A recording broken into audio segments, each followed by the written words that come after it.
I woke with a start. There was a banging on the door. Grover flew inside without waiting for permission. "Percy!" he stammered. "Annabeth, on the hill, she..." The look in his eyes told me something was terribly wrong. Annabeth had been on guard duty that night, protecting the fleece. If something had happened... I ripped off the covers, my blood like ice water in my veins. I threw on some clothes while Grover tried to make a complete sentence, but he was too stunned, too out of breath. "She's lying there, just lying there." I ran outside and raced across the central yard, Grover right behind me. Dawn was just breaking, but the whole camp seemed to be stirring. Word was spreading. Something huge had happened. A few campers were already making their way toward the hill. Satyrs and nymphs and heroes in a weird mix of armor and pajamas. I heard the clop of horse hooves, and Chiron galloped up behind us, looking grim. "Is it true?" he asked Grover.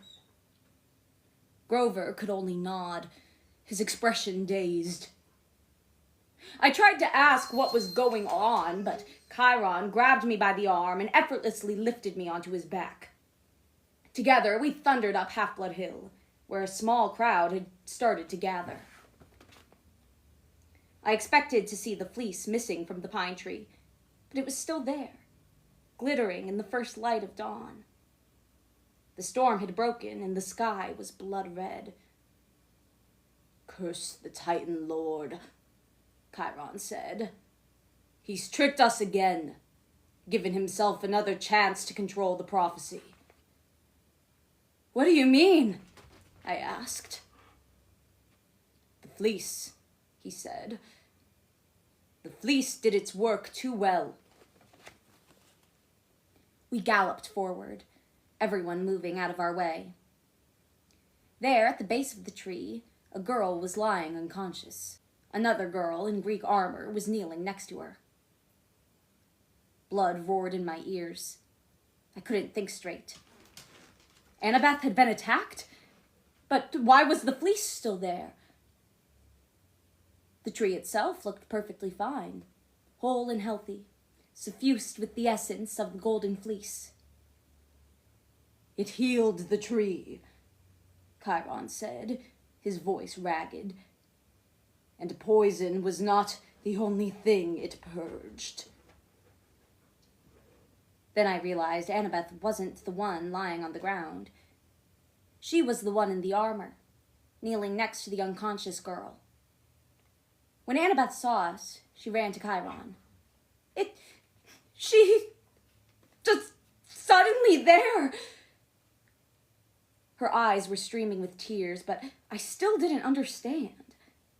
I was too freaked out to make sense of it all. I leaped off Chiron's back and ran toward the unconscious girl. Chiron said, "Percy, wait!"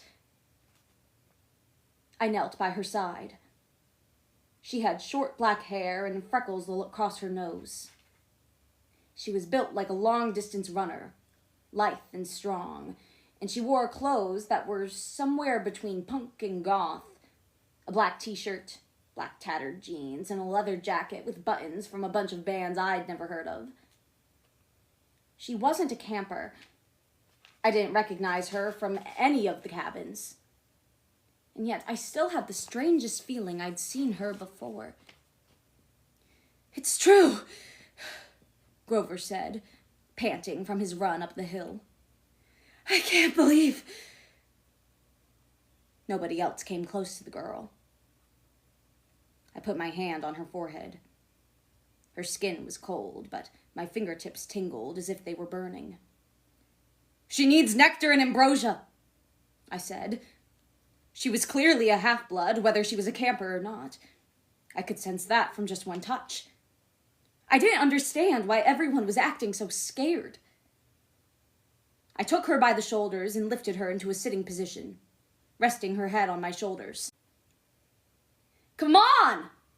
I yelled to the others. "What's wrong with you people? Let's get her to the big house!" No one moved, not even Chiron. They were all too stunned. Then the girl took a shaky breath. She coughed and opened her eyes. Her irises were startlingly blue, electric blue. The girl stared at me in bewilderment, shivering and wild-eyed.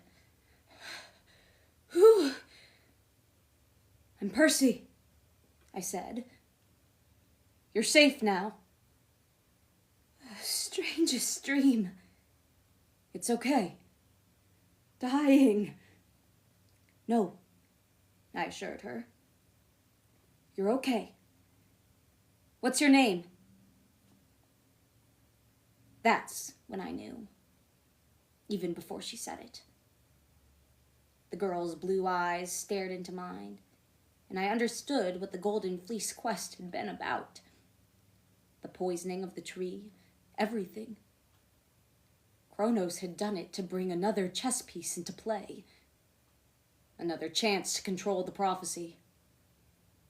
Even Chiron, Annabeth, and Grover, who should have been celebrating this moment, were too shocked, thinking about what it might mean for the future. And I was holding someone who was destined to be my best friend, or possibly my worst enemy. "I'm Thalia," the girl said. "Daughter of Zeus,